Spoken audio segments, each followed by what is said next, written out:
Good morning guys, ಶುಭೋದಯ ಎಲ್ಲರಿಗೂ. Happy Sunday. So ಇವತ್ತು ನೆನ್ನೆ ಹೇಳ್ದಂಗೆ ಇವತ್ತು ನನ್ನ ಫೇವ್ರೆಟ್ ಡೇ. ಯಾಕೆ ಅಂದರೆ today we are going to wash my car. ನನ್ನ ಮಗನೇ ಹೇಳಿದ್ರು ವಾಶ್ ದಿ ಕಾರ್ ಅಂದರೆ ಸಿ ಬಾಯ್ಸ್ಗೆ ಒಂದು ಫೀಲಿಂಗ್ಸ್ ಅನ್ನೋದು ಇರ್ತಾವಲ್ಲ, ಲವ್. ಎಲ್ಲರೂ ಅಂದ್ಕೊಂಡಿರ್ತಾರೆ ಲವ್ ಅಂದರೆ ಹುಡುಗಿನ ಮಾತ್ರ ಇಷ್ಟಪಡ್ತಾರೆ ಹಂಗೆ ಹಿಂಗೆ ಅಂತ. ಅದೆಲ್ಲ ಏನಿಲ್ಲ. ಬಟ್ ಅದಕ್ಕೂ ಮೇಲೆ ಒಂದು ಲವ್ ಇದೆ, ಅದು ಬಾಯ್ಸಿಗೆ ಮಾತ್ರ ಅರ್ಥ ಆಗುತ್ತೆ. ಆ ಬಾಯ್ಸ್ಗೆ ಮಿಷಿನ್ ಮೇಲೆ ಇರೋವಂಥ ಒಂದು ಲವ್ ಇದೆಯಲ್ಲ, ಆ ಮಷಿನ್ ಎಷ್ಟು ಲವ್ ಮಾಡ್ತಾರೆ ಅಂದರೆ, ಒಂದು ಹುಡುಗಿ ಮೇಲೆ ಫಸ್ಟ್ ಸೈಟ್ ಅಟ್ ಲವ್ ಆಗುತ್ತೋ ಇಲ್ಲೋ ಗೊತ್ತಿಲ್ಲ, ಬಟ್ ಒಂದು ಕಾರೋ ಅಥವಾ ಬೈಕೋ ಇದ್ರ ಮೇಲಂತೂ ಖಂಡಿತವಾಗ್ಲೂ ಆಗುತ್ತೆ. ನನಗಂತೂ ನಾನು ರಾಕಿನ ನೋಡಿದಾಗ ಹಂಗೆ ಆಗಿತ್ತು. ಫಸ್ಟ್ ಟೈಮ್ ಅವನ್ನ ನೋಡಿದ ತಕ್ಷಣವೇ ನನಗೆ ಅದೊಂಥರ ಆ ಬಟರ್ಫ್ಲೈ ಫೀಲಿಂಗ್ಸು, ಆ ಒಂದು ಎಕ್ಸ್ಪ್ಲೈನ್ ಮಾಡೋಕ್ಕೆ ಆಗಲ್ಲ. ಈಗಲೂ ಅಷ್ಟೇ ಅವನ್ನ ವಾಶ್ ಮಾಡ್ಬಿಟ್ಟು ಕೈಯಾರೆ ನಾನೇ ಕ್ಲೀನ್ ಮಾಡಿಲ್ಲ ಮಾಡಿದೆ ಒಂದು 10 ನಿಮಿಷ ಹಂಗೆ ನಿಂತ್ಕೊಂಡು ನೋಡ್ತಾ ಇರ್ತೀನಿ. ಆಹಾ ಏನು ಸೆಕ್ಸಿಯಾಗಿ ಕಾಣಿಸ್ತಾನಲ್ಲ ಅಂತ. ಸೊ ಆ ಥರ ಫೀಲಿಂಗ್ಸ್ ಇರ್ತವೆ ನಮಗೆ ಎಲ್ಲ ಕಾರ್ ಮೇಲೆ. ಕಾರ್ನ ನಾನು ವಾಶ್ ಮಾಡಬೇಕು, ಅವನ್ನ ರೆಡಿ ಮಾಡಬೇಕು ಅಂದರೆ ಮಾತ್ರ ನನಗೆ ಇಲ್ದಿರೋ ಬಲ್ದಿರೋ ಎನರ್ಜಿ ಎಲ್ಲ ಬಂದ್ಬಿಡುತ್ತೆ. ಸೊ ನನಗೆ ಅವನ್ನ ರೆಡಿ ಮಾಡಿ ಅವ್ನು ಓಡಿಸ್ತಾ ಇದ್ದರೆ ನನಗೆ ಅದೊಂದು ಫೀಲಿಂಗೇ ಬೇರೆ. ಆ್ಯಂಡ್ ಹೋಗ್ತಾ ಹೋಗ್ತಾ ನನ್ನ ರಾಕಿ ಹೆಂಗೆ ಸಿಕ್ದ, ಆಮೇಲೆ ಅದ್ರ ಸ್ಟೋರಿ ಎಲ್ಲ ಹೇಳ್ತೀನಿ ನಿಮಗೆ. ಬನ್ನಿ ಈಗ ಹೋಗೋಣ. ನಾನು ರಾಕಿ ಎಷ್ಟು ಗಲೀಜಾಗಿ ನಾನು ತೋರಿಸ್ತೀನಿ ಬನ್ನಿ. ನೋಡಿ ನಾನು ಕಾರ್ ವಾಶ್ ಮಾಡಬೇಕು ಅಂತ ಹೋದರೆ ನೋಡಿ ಇವನು ಒಂದು ಕಾರ್ ಎತ್ಕೊಬರ್ಬೇಕಂತೆ, ವಾಶ್ ಕಾರ್. ಅವನು ಒಂದು ಕಾರ್ ತೊಗೊಂಬಂದವನೇ, ವಾಶ್ ಕಾರ್ ಮಾಡಬೇಕಂತೆ. ಕಮ್ ಬಾಯ್ ಮಾಡಮ್ಮಗೆ. ಹಾಂ ಕಮ್. ನಮ್ಮ ಏರಿಯಾದಲ್ಲಿ ಕಾವೇರಿ ಕನೆಕ್ಷನ್ ಕೊಡ್ತಾ ಇದ್ದಾರೆ, ಅಗ್ದಿರೋದ್ರಿಂದ ಫುಲ್ಲು ರೋಡ್ ಗಲೀಜಾಗಿದೆ. ನೋಡಿ ನನ್ನ ರಾಕಿ ಯಾವ ರೇಂಜಲ್ಲಿ ಇದ್ದಾನೆ ನೋಡಿ. ಜಸ್ಟ್ ಒಂದು 4 days. ಹಾಂ ಯಾವ ಅವತಾರದಲ್ಲ ಅವನೇ. ಈ ಥರ ನೋಡೋಕೆ ನನಗೇ ಬೇಜಾರಾಗುತ್ತೆ. ಹಾಯ್ ರಾಕಿ, ನೋಡಿದ್ರಲ್ಲ ಯಾವ ಅವತಾರದಲ್ಲಿದ್ದಾನೆ ನನ್ನ ಬಾಯ್. Let's go rakhi.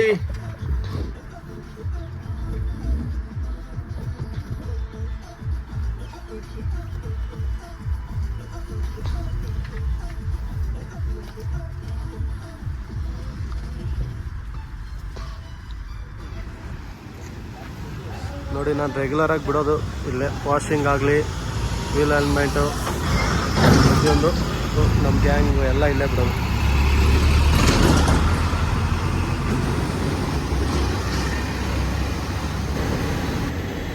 ನಮ್ಮ ಹುಡುಗ ರೆಡಿ ಆಗ್ತಾ ಇದ್ದಾನೆ. ಏನು ಮಾಡ್ತಿದ್ದೆ ನೀನು ಬಂದಿದ್ದೀಯ ಕಾರ್ ವಾಶ್ ಮಾಡ್ಸೋಕ್ಕೆ? ಏನಾಗಿದೆ?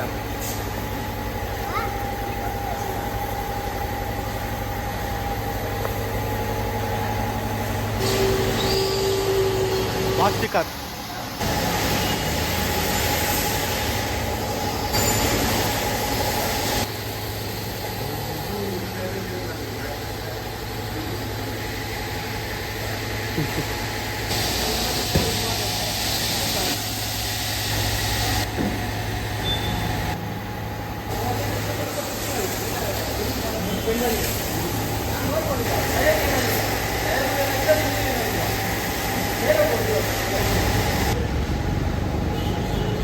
Rakhi full ready ಆಗೋದ.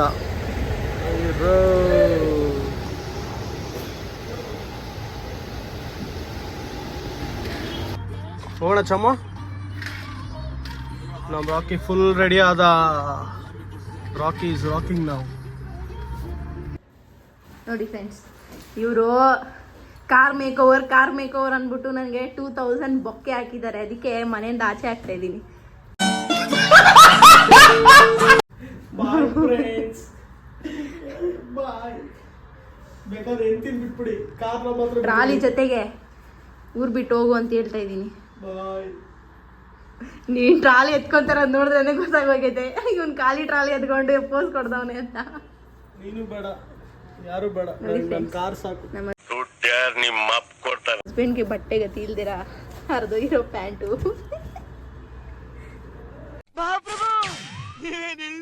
ನಿಮ್ ಲುಕ್ ತೋರಿಸಿ ಆಯ್ತು. ಏನೋ ಏರ್ ಕಟ್ಟು ಎಲ್ಲ ಮಾಡ್ಕೊ ಬಂದಿದ್ದೀರಲ್ಲ ನೋಡಿ. ಈ ತರ ಕಿತ್ತೋಗಿರೋ ಬಟ್ಟೆ ಯಾರು ಹಾಕೋಬೇಡಿ, ಹೊಟ್ಟೆ ಎಳ್ಕೊಳ್ಳಿ. ಹೊಟ್ಟೆ ಇಲ್ಲ ಕಡೆ ನಮಗೆ ಗೈಸ್. ಎಲ್ಲ ಹುಡುಗರು ಹೇಳೋ ಒಂದೇ ಒಂದು ಆನ್ಸರ್, ಹೊಟ್ಟೆ ಇಲ್ಲಮ್ಮ ನನಗೆ. ನನ್ನ ರಾಕಿ ಫುಲ್ ರೆಡಿ ಆದ. ನಮ್ಮ ಚೋಟನ ಅರ್ಧ ನಿದ್ದೆಲ್ಲಿ ಎತ್ಕೊಂಡ್ ಬಂದಿದೀವಿ. ಹೇಳಿದ್ನಲ್ಲ this is my favourite day ಅಂತ. ಏನಕ್ಕೆ ಅಂದರೆ ಇವನ್ನ ರೆಡಿ ಮಾಡೋದು ಅಂದರೆ ನನಗೆ ತುಂಬ ಇಷ್ಟ. ದುಡ್ಡು ಖರ್ಚು ಮಾಡೋದು ರಾಕಿಗೆ ಅಂದರೆ ತುಂಬ ಇಷ್ಟ, ಆದರೆ ಕಷ್ಟ.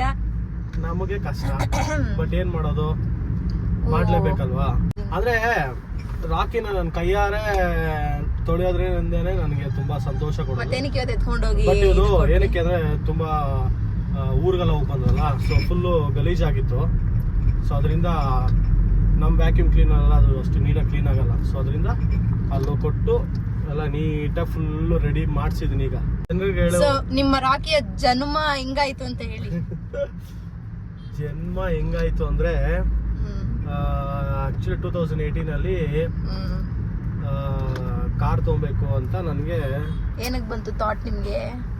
ಒಂದು ಇಂಟ್ರೆಸ್ಟ್. ಅಂದರೆ ಅವಾಗ 2018 ಬಂದು ನನ್ನ ಗೋಲ್ಡನ್ ಇಯರ್. ಅಂದರೆ ಆ ಇಯರ್ ಮಾತ್ರ ನಾನು ಏನು ಮುಟ್ಟಿದ್ರು ಚಿನ್ನ ಆಗ್ತಾ ಇತ್ತು. ಹೌದಾ? ಸೊ 2018 ಇಯರಲ್ಲಿ ಚೆನ್ನಾಗಿ ನನಗೆ ಆಗಿ ಬಂದಿತ್ತು. ಅಂದರೆ ಬೈಕ್ ತೊಗೊಂಡು ಸ್ವಲ್ಪ ವರ್ಷಗಳು ಲಕ್ಕಿತ್ತು. ಅದಾದಮೇಲೆ ಕಾರ್ ತೊಗೊಬೇಕಂತ ಅನಿಸ್ತು. 2018 ಸ್ವಲ್ಪ ಚೆನ್ನಾಗಿ ದುಡ್ಡು ಆಡ್ತಿತ್ತು ನನ್ನ ಹತ್ರ. ಆವಾಗ ಕಾರ್ ತೊಗೊಬೇಕು ಅಂತ ಡಿಸೈಡ್ ಮಾಡಿದೆ. ಆ್ಯಕ್ಚುಲಿ ಕಾರ್ ತೊಗೊಬೇಕಂದ್ರೆ ಫಸ್ಟ್ ಹ್ಯಾಂಡ್ ತೊಗೊಬೇಕು ಅಂತ ಆಸೆನೇ ಇರಲಿಲ್ಲ ನನಗೆ. ಮಾರುತಿ 800 ತೊಗೊಬೇಕು, ಅದನ್ನು ಫುಲ್ಲು ರೆಡಿ ಮಾಡಿಸಿ ಜಿಂಕ್ ಚಕ್ ಅಂತ ಓಡಿಸ್ಬೇಕು ಅನ್ನೋದೇ ಆಸೆ ಇತ್ತು. ಅದನ್ನೇ ಹುಡುಕ್ದೆ. ಒಂದು 60,000ಕ್ಕೆ ಸಿಕ್ಬಿಟ್ರೆ ಒಂದು 50,000 ರೂಪಾಯಿ ಎಕ್ಸ್ಟ್ರಾ ಖರ್ಚಾಕಿ ಫುಲ್ ಕಾರ್ನ ರೆಡಿ ಮಾಡ್ಕೊಂಡು ಓಡಿಸೋಣ ಅಂದ್ಬಿಟ್ಟು ಎಲ್ಲ ನೋಡಿದೆ. ನೋಡ್ಬಿಟ್ಟು ಅವಂಗೆಲ್ಲ ಎಲ್ಲ ಸಜೆಸ್ಟ್ ಮಾಡೋಕ್ಕೆ ಏನಕ್ಕೋ ಸೆಕೆಂಡ್ಸು ಹಂಗೆ ಮನೇಲಿ ಹೇಳಿದೆ. ಮನೆ ಎತ್ಕೊಂಡು ಬೈದರು, ಏನೋ ಸೆಕೆಂಡ್ಸಾ ತೊಗೊಂಡ್ರೆ ಫಸ್ಟ್ ಕಾರೇ ತಗೋ ಅಂತ. ಅವರು ಒಂದು ಸ್ವಲ್ಪ ಹಿಂಗೆ ಪ್ರೆಷರ್ ಹಾಕಿದ್ರ. ಸರಿ ಓಕೆ ಅಂದ್ಬಿಟ್ಟು ಏನು ಮಾಡಿದೆ, ಎಲ್ಲ ಹುಡುಕ್ಬಿಟ್ಟು ಎಲ್ಲ ಓಕೆ. ಆಲ್ಮೋಸ್ಟ್ ಮಾರುತಿಯಲ್ಲಿ ಸೆಲೆರೆ ಫೈನಲೈಸ್ ಆಗ್ಬಿಟ್ಟಿತ್ತು, ಆರೆಂಜ್ ಕಲರು. ಆ ಕಾರ್ನ ತರಿಸಿ ಟೆಸ್ಟ್ ಡ್ರೈವ್ ಎಲ್ಲ ಮಾಡಿ ಎಲ್ಲ ಆಗೋಗಿತ್ತು. ಇನ್ನೇನು ಅದನ್ನ ಬುಕ್ ಮಾಡ್ಬೇಕಷ್ಟೇ. ಸರಿ, ನಾನು ಕೆಲ್ಸದ ಮೇಲೆ ಪುಣೆಗೆ ಹೋದಾಗ ನಮ್ಮ ಫ್ರೆಂಡ್ ಆನಂದ್ ಏನು ಮಾಡ್ದ, ಅವನು ಏನು ಸಜೆಸ್ಟ್ ಮಾಡ್ತಾ ಇದ್ದ ಕಾರ್ಗಳನ್ನ. ಅವನು ಹುಂಡೈ ಶೋರೂಮ್ಗೆ ಹೋಗ್ಬಿಟ್ಟು ಫೋಟೋ ಕಳಿಸಿದ್ನಪ್ಪ. ನನಗಂತೂ ಆ ಫೋಟೋ ನೋಡ್ಬಿಟ್ಟು first love on my Rocky ಅಂದ್ರೆ ಅದು ಫೋಟೋ ನೋಡಿದ ತಕ್ಷಣ ಫುಲ್ ಇಂಪ್ರೆಸ್ ಆಗ್ಬಿಟ್ಟೆ. ಪ್ಲಸ್ ನಮ್ಮ ಬಜೆಟ್ ಅಲ್ಲಿ ಇತ್ತು ಎಲ್ಲ. ಏನೋ ಒಂಥರ ನನಗೆ ಒಳಗಡೆ ಬಟರ್ಫ್ಲೈ ಫೀಲಿಂಗ್ಸು. ಸರಿ, ನನಗೆ ಪುಣೆಲಿ ಇರೋಕ್ಕಾಗಿಲ್ಲ. ನಮ್ಮ ಸಾರ್ಗಳ ಹತ್ರ ಎಲ್ಲ ಏನೋ ಹೇಳ್ಬಿಟ್ಟು ಅಲ್ಲಿಂದ ವಾಪಸ್ ಬಂದೆ. ಇಮ್ಮಿಡಿಯೇಟಾಗಿ ಬಂದೆ ನಾನು. ಏನು ರಾಕೇಶ್ ಸರ್, ಕಿರಣ್ ಸರ್ ಈ ವಿಡಿಯೋ ನೋಡ್ತಾ ಇದ್ರೆ ನಮ್ಮ ರಾಕೇಶ್ ಸರ್ ಹೇಳ್ಬಿಟ್ಟು ಸರ್ ಈ ಥರ ಏನಕ್ಕೆ ಸರ್ ಹೋಗ್ಬೇಕು ಸರ್ ಅದು ಪಾಪ ಹೇಳ್ಬಿಟ್ಟು ಅಲ್ಲಿಂದ ಜಂಪ್ ಆಗಿ ಬಂದ ತಕ್ಷಣ ಇಮ್ಮಿಡಿಯೇಟಾಗಿ ನನ್ನ ಮನೆಗೂ ಬಂದಿಲ್ಲ. ಜಸ್ಟ್ ಡೈರೆಕ್ಟ್ ಶೋರೂಮ್ಗೆ ಹೋಗಿ ಶೋರೂಮಲ್ಲಿ ನೋಡ್ಕೊಂಡು ತಿರ್ಗಾ ವಾಪಸ್ಸು. ಫಸ್ಟ್ ದಿನವೂ ನನ್ನ ಫೀಲಿಂಗ್ ಹೆಂಗಿತ್ತು ಅಂದರೆ ಅದನ್ನ ಹೋಗಿ ನೋಡಿ ಅದನ್ನ ಮುಟ್ಟಿದ್ದು ಅದು ನೆಕ್ಸ್ಟ್ ಲೆವೆಲ್ ಫೀಲಿಂಗ್ ಅದು. ಆಮೇಲೆ ನೆಕ್ಸ್ಟ್ ದಿನ ಮತ್ತೆ ಹೋಗಿ ಎಲ್ಲ ನೋಡಿ ಅದನ್ನ ಒಳಗಡೆ ಕುತ್ಕೊಂಡು ಆ ಫೀಲಿಂಗ್, ಆ ಫೋಟೋ ಶೇರ್ ಮಾಡ್ತೀನಿ, ಎಲ್ಲ ಇರಬೇಕದು. ಸೊ ಆ ಫೀಲಿಂಗೇ ಬೇರೆ ನನಗೆ. ನಿಜ ನನಗೆ ಆ ಕಾರ್ ನನ್ನ ಕೈಗೆ ಬರೋವರೆಗೂ ಒಂಥರ ನನಗೆ ಆ ಫೀಲಿಂಗೇ ಹೇಳ್ಕೊಳಕ್ಕಾಗಲ್ಲ. ಅಷ್ಟು ನಿದ್ದೆ ಬರ್ತಾ ಇಲ್ಲ. ಏನು ಅದು ಏನೋ ಒಂಥರ ಗರ್ಲ್ ಫ್ರೆಂಡ್ ಫೀಲಿಂಗೇ ಆ ಥರ. ಸೊ ಇವಾಗ ರಾಕಿದು ರೀಬರ್ತ್ ಸ್ಟೋರಿ ನಾನು ಹೇಳ್ತೀನಿ. ರೀಬರ್ತ್ ಅಂದರೆ ಆ್ಯಕ್ಚುಲಿ ನಾವು 1 year ಬ್ಯಾಕ್ ಏನು ಡಿಸೈಡ್ ಮಾಡಿ ಒಂದು XUV 700ಗೆ ಅಪ್ಗ್ರೇಡ್ ಆಗೋಣ, 7 ಸೀಟರ್ಗೆ ಅಂದ್ಬಿಟ್ಟು XUV 500ಗೆ ಅಪ್ಗ್ರೇಡ್ ಆಗೋಣ ಅಂದ್ಬಿಟ್ಟು ನಾವೇನು ಮಾಡಿದ್ವಿ, ನಮ್ಮ ರಾಕಿನ ಸೇಲ್ ಮಾಡಿಬಿಟ್ವಿ. ಸೊ ಅದಾದಮೇಲೆ ಸರಿ ಅಂತ ನಾವು XUV 500ನ ನೋಡಿ ಎಲ್ಲ ಮಾಡಿ ಬುಕ್ ಕೂಡ ಮಾಡಿಬಿಟ್ವಿ. ಬಟ್ ಕಾರಣಾಂತರಗಿಂತ ಕಾರ್ ನಮಗೆ ಸಿಕ್ಕಿಲ್ಲ. ಪ್ರಾಬ್ಲಮ್ಗಳಿಂದ ಆಗಿಲ್ಲ. ಬಟ್ ಆ ಕಾರ್ನ ಇನ್ಸ್ಪೆಕ್ಷನ್ ಮಾಡಕ್ ಬಂದವ್ರಿಗೆಲ್ಲ 700 ರೂಪಾಯಿ ಕೊಟ್ಟಿದ್ದೀನಿ. ಹತ್ತತ್ರ ಅದೇ 5,000 ರೂಪಾಯಿವರೆಗೂ ಖರ್ಚು ಮಾಡಿರ್ತೀನಿ. ಒಂದಿನ ಹಿಂಗೆ ದೇವಸ್ಥಾನಕ್ಕೆ ಹೋಗ್ಬೇಕಾದ್ರೆ ಲೈಕ್ ನಮ್ಮ ಫ್ರೆಂಡ್ ಅವ್ರ ಕಾರ್ ತಗೊಂಡು ಹೋಗ್ಬೇಕಾದ್ರೆ we met with an small accident. So ಅದಾದಮೇಲೆ ಓಕೆ ಫೈನ್, ನಮಗೆ ಬೇರೆ ಕಾರ್ ಸೆಟ್ ಆಗ್ತಿಲ್ಲ. ನಮ್ಮ ರಾಕಿನೇ ನಾವು ಯಾಕೆ ವಾಪಸ್ ತಗೋಬಾರ್ದು ಅಂತ ಎನ್ಕ್ವೈರ್ ಮಾಡಿದಾಗ ನಮ್ಮ ರಾಕಿ ಕೂಡ ನಮ್ಮನ್ನ ಬಿಟ್ಟು ಬೇರೆ ಯಾರ ಹತ್ರನೂ ಹೋಗ್ದಿರ ಎಲ್ಲಿ ಕೊಟ್ಟಿದ್ದು ಅಲ್ಲೇ ರೆಸ್ಟ್ ಮಾಡ್ತಿದ್ದ. ಅದಾದ್ಮೇಲೆ 1 ವೀಕ್ ಅಲ್ಲೇ ನಮ್ ರಾಕಿ ವಾಪಸ್ ಬಂದ್ಬಿಟ್ಟ. So that's the rebirth story. ನಾವು ಕೊಟ್ಟಿದ್ದ ದುಡ್ಡನ್ನ ಹಂಗೆ, ಅವ್ರು ಕೊಟ್ಟಿದ್ದ ದುಡ್ಡನ್ನ ನಾವು ಹಂಗೆ ವಾಪಸ್ ಕೊಟ್ಬಿಟ್ಟು ನಮ್ ರಾಕಿನ ನಮ್ಗೆ ಕೊಟ್ಬಿಡಿ ಅಂತೇಳಿ ವಾಪಸ್ ಇಸ್ಕೊ ಬಂದ್ಬಿಟ್ಟು. ಬಟ್ ಏನಂದ್ರೆ ಆಕ್ಚುಲಿ ಮಾರಿರೋ ಕಾರ್ ವಾಪಸ್ ಬರೋದು ತುಂಬಾ ಲಕ್ ಅಂತೆ. ಬಟ್ ಇನ್ನೊಂದು ಏನಂದ್ರೆ ಇನ್ಮೇಲೆ ಜೀವನದಲ್ಲಿ ಯಾವತ್ತಿದ್ರು ನನ್ನ ಬಿಟ್ಟು ಯಾವತ್ತೂ ಹೋಗಲ್ಲ. ಏನಕ್ಕೆ ಅಂದ್ರೆ ಈ ಕಾರ್ ನನ್ನ ಅಷ್ಟು ಅಂದ್ರೆ ತುಂಬಾ ಜನಗಳಿಗೆ ಗೊತ್ತೇ ಇಲ್ಲ. ಇವಾಗ ಈ ವಿಡಿಯೋ ನೋಡಿದವ್ರು ಗೊತ್ತಾಗುತ್ತೆ ನಾನು ಕಾರ್ನ ಸೇಲ್ ಮಾಡಿದೆ ಅಂತ. ಬಟ್ ಯಾಕಂದ್ರೆ ನಾನು ಸ್ಟೋರಿ ಹಾಕಿದ್ರೆ ಆಮೇಲೆ ಪ್ರತಿಯೊಬ್ರು ಮೆಸೇಜ್ ಹಾಕ್ತಾರೆ, ಅದು ಇನ್ನೂ ಹರ್ಟ್ ಆಗುತ್ತೆ. ಏನೋ ತ್ಯಾಗೋ ಕಾರ್ ಮಾಡ್ಬಿಟ್ಟ, ರಾಕಿನ್ ಮಾರ್ಬಿಟ್ಟ. ಕಾರ್ ಮಾರಿದಾಗ ಒಂದು ಎಮೋಷನಲ್ ವಿಡಿಯೋ ತೆಗ್ದಿದೀನಿ, ಅದನ್ನ ನಾನು ಆಡ್ ಮಾಡ್ತೀನಿ. ಮಾಡ್ತೀನಿ ಅಂದ್ರೆ ತುಂಬಾ ಎಮೋಷನಲ್ ಆಗ್ಬಿಟ್ಟೆ. ಪ್ಲಸ್ ಆ ಕಾರ್ ಎಷ್ಟು ಅಟ್ಯಾಚ್ಮೆಂಟ್ ಇಟ್ಕೊಂಡಿದೆ ಅಂದ್ರೆ ಈ ಕಾರೇ ಇದನ್ನೇ ಹೇಳ್ತಾ ಇರೋದು. ಅಷ್ಟು ಅಟ್ಯಾಚ್ಮೆಂಟ್ ಅಂದ್ರೆ ನೋಡಿ, ಅಟ್ಯಾಚ್ಮೆಂಟ್ ಇರೋದಕ್ಕೆ ಅವ್ನು ವಾಪಸ್ ನನ್ನ ಹತ್ರ ಬಂದ. ಏನಕ್ಕೆ ಈ ಕಾರ್ನ ನಾನು ಕಾರ್ ತರ ನೋಡ್ತಾ ಇಲ್ಲ. Is my brother, own brother. ಅಂದ್ರೆ ಬೇಜಾರಾಗುತ್ತೆ, ಬಟ್ ನಾಟ್ ಲೈಕ್ ಓಕೆ ಏನೋ ವೇಸ್ಟ್ ಖರ್ಚು ಮಾಡ್ಬಿಟ್ಟಿದೀನಿ, ಏನೋ ಅಯ್ಯೋ ಇವಾಗ ಒಂದು ಕಡೆ ಹೋಗ್ಬಿಟ್ಟು ಒಂದು 100 ರೂಪಾಯಿಗೆ ಸಿಗೋ ಬಿರಿಯಾನಿ 200 ರೂಪಾಯಿಗೆ ತಗೊಂಡ್ಬಿಟ್ರೆ 200 ರೂಪಾಯಿ ಕೊಟ್ಟು ಬಿರಿಯಾನಿ ತಿಂದ ನಾನು. ಅಲ್ಲೇ ನಮ್ಮ ಮನೆ ಹತ್ರ 100 ರೂಪಾಯಿ ಬಿರಿಯಾನಿ ಸಿಕ್ತಿತ್ತಲ್ಲ ಅಂತ ಆ ಥರ ಫೀಲ್ ಆಗುತ್ತೆ. ಬಟ್ ಕಾರ್ಗೆ ಒಂದು 500 ರೂಪಾಯಿ ಪೆಟ್ರೋಲ್ ಹಾಕ್ಸ್ಬೇಕು, ಇಲ್ಲ ಕಾರ್ಗೆ ಎಲ್ಲಾದ್ರೂ ಟ್ರಿಪ್ ಹೋದಾಗ ಪೆಟ್ರೋಲ್ ಹಾಕ್ಸ್ಬೇಕು, ಈಗ ಖರ್ಚು ಮಾಡಬೇಕು ಅಂದ್ರೆ ನನಗೇನು I will be very happy. ಅಂದ್ರೆ ಇದೊಂದು ವಿಷಯದಲ್ಲಿ ಮಾತ್ರನೇ ನನಗೆ, ಇದೊಂದು ವಿಷಯ ರಾಕಿ ವಿಷಯದಲ್ಲಿ ಮಾತ್ರನೇ ನನಗೇನೋ ಒಂಥರ I will be very happy. ನನಗೇನೋ ಬೇಜಾರಾದಾಗ್ಲೂ ಅಷ್ಟೇ ನಾನು ಒಂದು ಕಾರ್ ತಗೊಂಡು ಹೋಗ್ಬಿಡ್ತೀನಿ ರೈಡ್ಗೆ. ಇವರು ಊರ್ ಸುತ್ತೋದಕ್ಕೆಲ್ಲ ನಾನು ಸ್ಟಾಪೇ ಮಾಡಲ್ಲ ಫ್ರೆಂಡ್ಸ್, ತುಂಬಾ ಫ್ರೀಡಮ್ ಕೊಟ್ಬಿಟ್ಟಿದೀನಿ. ಅದಕ್ಕೆ ಚೆನ್ನಾಗಿ ಊರು ಸುತ್ತಾನೆ ಇರ್ತಾರೆ. ಬಟ್ ಆಮೇಲೆ ಲಾಸ್ಟ್ ಅಲ್ಲಿ ಡೈಲಾಗ್ ಹೊಡಿಯೋದು ಅವ್ರ ಫ್ರೆಂಡ್ಸ್ ಬಂದಾಗ, ಮಚ್ಚ ಮದ್ವೆ ಆದ್ಮೇಲೆ ಎಲ್ಲೂ ಹೋಗಕ್ ಆಗ್ತಾ ಇಲ್ಲ. ಗೊತ್ತಾ, ಕಾರು ಹೊಸ ಕಾರು ತಗೊಂಡ್ಮೇಲೆ 5 ವರ್ಷವರೆಗೂ ಏನು ಖರ್ಚು ಬರಲ್ಲ. ಬಟ್ 5 ವರ್ಷ ಆದ್ಮೇಲೆ ಖರ್ಚು ಬಂದ್ಬಿಡ್ತದೆ. ಅಂದ್ರೆ ಈ ಇಲಿಗಳಂತೂ ಒಂದು ಪುಸುಕ್ ಬಂದು ಕಚ್ಬಿಟ್ಟು ಹೋಗ್ಬಿಡ್ತದೆ. ಇವ್ನು ಪುಸುಕ್ ಅಂತ ಕಚ್ಚೋದಕ್ಕೆ ಹೋಗ್ಬಿಟ್ಟು ಶೋರೂಮ್ ಕೊಟ್ರೆ 4,000 ರೂಪಾಯಿ ಬಿಲ್ ಆಗ್ತಾನೆ. ಕುಲ್ಫಿ ಕೊಡ್ಸು, ಕುಲ್ಫಿ ಬಂದಿದೆ. ಅನ್ಹೈಜಿನಿಕ್ ಆ ತರ ಎಲ್ಲ ತಿನ್ಬಾರ್ದು ಹೇಳಿ ಗಾಯ್ಸ್. ಅನ್ಹೈಜಿನಿಕ್ ಊಟ ಎಲ್ಲ ತಿನ್ಬಾರ್ದು ಅಂತ ಹೇಳಿ. ಏನೋ ಗೈಸ್ ನೋಡಿ, ಇವ್ರು ಹಿಂಗೆಲ್ಲ ಇದಾರ ನೋಡಿ. ನನ್ನ ಮಗ ಹೆಂಗ್ ಮಲ್ಗೋನ್ ನೋಡಿ ಪಾಪ. ದಿಂಬ್ ಹಾಕಿದ್ರು ನಾನು ನಿದ್ದೆಯಿಂದ ಎತ್ಕೊ ಬಂದ್ಬಿಟ್ವಿ ಅಂತ ಅವ್ನು ಸಿಕ್ಕಿದ ಪೊಸಿಷನ್ ಅಲ್ಲಿ ಹಿಂಗೆ ಹೋಗ್ತಿದ್ದೆ ಆಫೀಸ್ಗೆ. ಬಟ್ ಆಫೀಸ್ ಬಿಟ್ಬಿಟ್ಟೆ. ಇವಾಗ ಕಾರ್ದು ಸ್ಟೋರಿ ಆಯ್ತು ಫ್ರೆಂಡ್ಸ್, ಕಾರ್ ಹೋಗಿ ಖರ್ಚು ಮಾಡಿದ್ದೆಲ್ಲ ಆಯ್ತು. ಇನ್ನ ಒಂದಿದೆ, ಇವರ ಬೈಕ್, ಅದಕ್ಕೆ ಬ್ರೇಕ್ ಹೋಗಿದೆ. ಅದಕ್ಕೆ ನಾಳೆ ಎತ್ಕೊಂಡು ಹೋದ್ರೆ ಅದಕ್ಕೆ ಒಂದು ಖರ್ಚು. This is never ending story. ನಂದು ರಾಕಿದು love story. It's greater than. I hope ಈ ಸ್ಟೋರಿ ನಿಮ್ಗೆಲ್ಲ ಇಷ್ಟ ಆಗುತ್ತೆ. ಆಕ್ಚುಲಿ ಇದು ತುಂಬಾ ಶಾರ್ಟ್ ಆಗಿ ಹೇಳಿದೀನಿ, ಬಟ್ ತುಂಬಾ ಎಲಾಬ್ರೇಟ್ ಮಾಡಿ ಹೇಳಿದ್ರೆ ನೀವು ಬೋರ್ ಆಗ್ಬಿಡ್ತೀರಾ. ಈ ಕಾರು ನನಗೆ ಮನೆ ತರನು ಇತ್ತು. ನಾವು ಪೆಟ್ರೋಲ್ ಹಾಕ್ಸಿ ಮನೆ ತರನು ಮಲಗಿದೀವಿ.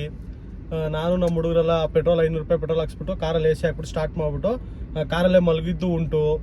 ಆಮೇಲೆ ಎಷ್ಟು ನೈಟ್ ಔಟ್ಗಳು ಹೋಗಿರೋದು. ತುಂಬಾ ಮೆಮೊರೀಸ್ ಇದೆ ರಾಕಿಯಲ್ಲಿ. ಸೊ ಅದಕ್ಕೆ ರಾಕಿ ನನ್ನ ಬಿಟ್ಟು ಹೋಗಿಲ್ಲ, ವಾಪಸ್ ನನ್ನ ಹತ್ರನೇ ಬಂದ್ಬಿಟ್ಟ. ಸೊ ಫ್ಯೂಚರಲ್ಲಿ ನನಗೆ XUV ಮತ್ತೆ ತಗೊಬೇಕು ಅಂತ ಆಸೆ ಇದೆ. ಬಟ್ ಏನೋ ದೇವ್ರ ಆಶೀರ್ವಾದ ಇದ್ರೆ ಖಂಡಿತವಾಗ್ಲೂ ಫ್ಯೂಚರ್ಲಿ ರಾಕಿ ಬಾಯ್ ಅಂತ ಒಂದು ತಗೊಂಡ್ಬರ್ತೀನಿ XUV. ಸೊ ನೀವೆಲ್ಲ ಸಪೋರ್ಟ್ ಮಾಡಿ ಯೂಟ್ಯೂಬ್ ಮಾಡಿ XUV ತಗೋತೀವಿ.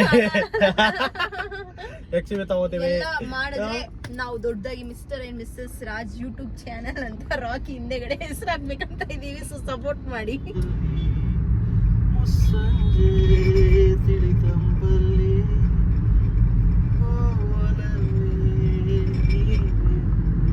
ಸಿನಿಮ್ಯಾಟಿಕ್ ವ್ಯೂ ಎಲ್ಲ ಮಾಡ್ತೀನಿ ಅಂತ ಸಾಂಗ್ ಬರೋ ತರ ಆಗಿದ್ದಿದ್ರೆ ನಿನ್ನೇನಕ್ಕೆ ಮದುವೆ ಆಯ್ತಿದ್ದೆ. ಹಂಸಲೇಖ ಆಗ್ತಿದ್ದ ಎಂತವ್ರನ್ನ ಶ್ರೇಯಾ ಘೋಷಲ್ನೇ ಮದುವೆ ಆಗ್ಬಿಟ್ಟಿದ್ದೆ ನಾನು. ಅದಕ್ಕೆ ನಿಂಗೆ ಶಿಲ್ಪಾಶ್ರೀ ಸಿಕ್ಕಿರೋ ಶ್ರೇಯಾ ಘೋಷಲ್. ಮಮ್ಮಿಗೆ ಎತ್ಕೋ ಹಂಗೆ, ಅದ್ರಲ್ಲೇ ಖಾಲಿ ಇರುತ್ತೆ. ಹೆಂಗ್ ತೂರ್ಸಿದಾರೋ ಏನೋ ತೆಗಿಯಕ್ಕೆ ಆಗ್ತಾ ಇಲ್ಲ. ಏನೋ ಸಿಗಾಕೊಂಡ್ಬಿಡುತ್ತೆ.